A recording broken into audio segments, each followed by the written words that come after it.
നമ്മൾ ഇന്നിവിടെ ഡിസ്കസ് ചെയ്യാൻ പോകുന്ന ഡിജിറ്റൽ മാർക്കറ്റിംഗ് പഠിച്ചു കഴിഞ്ഞ ഒരാൾക്ക് എത്ര സാലറി കിട്ടും എന്നുള്ളതിനെ കുറിച്ചാണ്. ഇതൊരുപാട് പേർക്ക് വരുന്ന ഡൗട്ട്സാണ്. ഡിജിറ്റൽ മാർക്കറ്റിംഗ് പഠിച്ചു കഴിഞ്ഞാൽ എത്രയാണ് സാലറി കിട്ടുക എന്നുള്ളത്. ഇപ്പോൾ ഒരു ഫ്രഷറൊക്കെ ബേസ് ചെയ്തിട്ടാണെന്നുണ്ടെങ്കിൽ ഒരു 15,000 മുതൽ ഒരു 30,000 വരെയാണ്, 30,000 വരെയൊക്കെയാണ് നോർമലി കേരളത്തിലൊക്കെ അവൈലബിൾ ആയിട്ട് വരുന്നത്.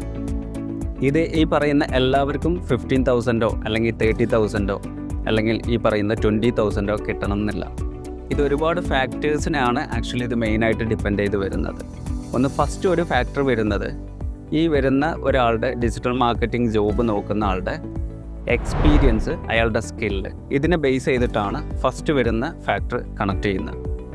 അപ്പോൾ അയാൾക്ക് നല്ല എക്സ്പീരിയൻസ് ഉണ്ട്, നല്ല സ്കില്ലുണ്ട് എന്നുണ്ടെങ്കിൽ അയാൾക്ക് സാലറി പാക്കേജ് കൂടാം. നെക്സ്റ്റ് വരുന്ന അയാൾ അപ്ലൈ ചെയ്യുന്ന കമ്പനിയുടെ ലൊക്കേഷൻസ്. കാരണം എന്തുകൊണ്ടെന്ന് വെച്ച് കഴിഞ്ഞാൽ നമുക്ക് ഇവിടെ കൊച്ചിയിൽ കിട്ടുന്ന സാലറി പാക്കേജ് അല്ല നമുക്ക് ഈ ബാംഗ്ലൂർ കിട്ടുന്ന പാക്കേജ് അല്ല ദുബായിൽ കിട്ടുന്നത്. അപ്പോൾ നമ്മൾ ഏത് ലൊക്കേഷനിലോട്ടാണ് അപ്ലൈ ചെയ്യുന്നത് അവിടെ നമുക്ക് പാക്കേജ് മാറാറുണ്ട്. മൂന്നാമത് വരുന്ന നമ്മുടെ വർക്ക് എക്സ്പീരിയൻസിനെ ബേസ് ചെയ്തിട്ടും നമ്മുടെ പാക്കേജ് മാറാറുണ്ട്. നാലാമത് നമ്മൾ അപ്ലൈ ചെയ്യുന്ന കമ്പനിയുടെ പൊസിഷൻസ്. അപ്പോൾ നമ്മൾ ഏത് പൊസിഷനിൽ ഏത് ലെവലിലുള്ള കമ്പനിയിലേക്കാണ് അപ്ലൈ ചെയ്യുക എന്നുള്ളത് ബേസ് ചെയ്തിട്ടും നമുക്ക് വരുന്ന സാലറി പാക്കേജുകൾ മാറാറുണ്ട്. അപ്പോൾ നിങ്ങൾ നല്ലൊരു പാക്കേജിൽ വർക്ക് ചെയ്യണം എന്നാഗ്രഹിക്കുന്ന ഒരാളാണെന്നുണ്ടെങ്കിൽ ആദ്യം ഡിജിറ്റൽ മാർക്കറ്റിംഗ് സ്കില്ല് അപ്ഡേറ്റ് ചെയ്യുക, അതിനകത്ത് നല്ല എക്സ്പീരിയൻസ് ഉള്ള ഒരു പോർട്ട്ഫോളിയോ ബിൽഡ് ചെയ്യുക.